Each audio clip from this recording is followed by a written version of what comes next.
حضرت نظامالدین راجدھانی express train میں لگی بھیانک آگ، 68 مسافرین کو بچا لیا گیا۔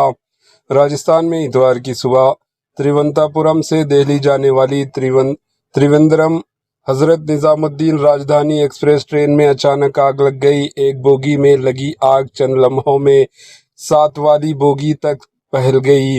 یہ واقعہ کوٹا ریلوے ڈویژن کے قریب صبح کی ساعتوں میں پیش آیا۔ واقعے کے وقت کوچ میں 68 مسافر سوار تھے۔ بوگی سے آگ اور دھواں اٹھتے دیکھ کر عملہ کو چونکا کر دیا گیا اور ٹرین کو وہیں روک دیا گیا۔ ریلوے پروٹیکشن فورس کے حکام نے مسافروں کو بوگیوں میں اتارا اور ٹرین سے آگ لگنے والی بوگیوں کو الگ کیا۔ فوری کارروائی کرتے ہوئے عملہ نے آگ سے متاثرہ دونوں بوگیوں کو باقی ٹرین سے الگ کر دیا، جس سے ایک بڑا حادثہ ٹل گیا۔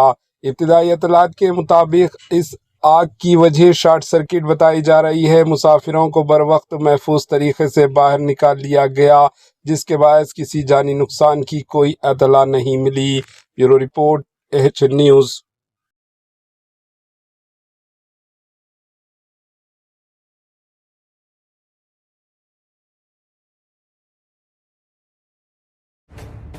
AHN نیوز کے YouTube چینل کو سبسکرائب کریں اور بیل آئیکن کو دبانا نہ بھولیں تاکہ آپ کو ہر نئی آنے والی ویڈیو کا نوٹیفیکیشن بروقت مل سکے۔